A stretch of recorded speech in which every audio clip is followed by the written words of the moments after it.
Vampire bats are real. They exist, and they actually really do suck blood.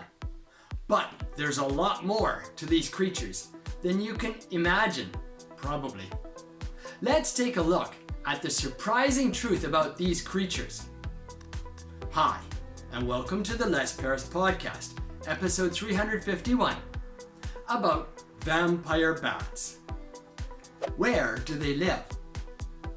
Vampire bats live in dry and moist climates, in warm areas, typically around Mexico and South and Central America.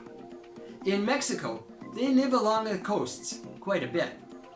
They usually live in caves, but they can also live in abandoned buildings or old trees, if there's enough space in them. How did they start to suck blood?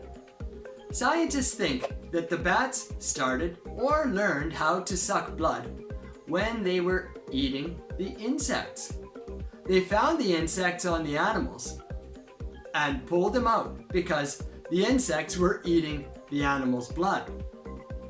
After they pulled the insects out to eat it, there was a wound in the animal that kept bleeding, and they started to eat that blood. Over a long time, they slowly evolved to eat the blood of the animal instead of the insect. How do they find their prey? Vampire bats are almost always go for sleeping animals.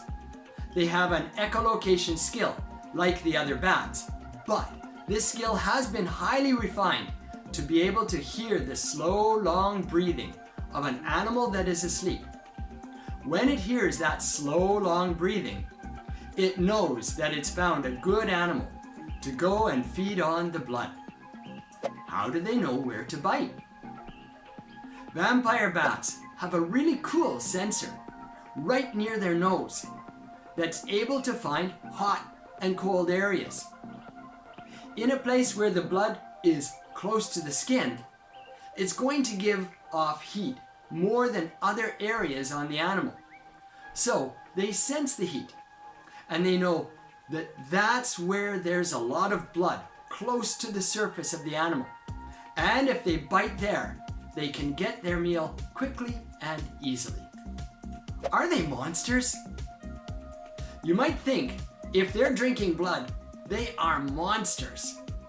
But there are many insects that feed on blood, and we don't think they are monsters. And on top of that, they only take a very small amount of blood, and it's almost invariably painless and harmless to the animal they're feeding on. So it's really not a problem for the animals. On top of that, they're very social creatures. They always live in groups and they help each other. In fact, if some of the bats can't feed on any particular night, some of their friends will give them some of the blood that they ate. Because they're able to do that, they can regurgitate the blood up from their stomachs and give it to the bats that couldn't eat that night. So they want to stay in a group and work together. Vampire bats are really interesting. Thanks for listening.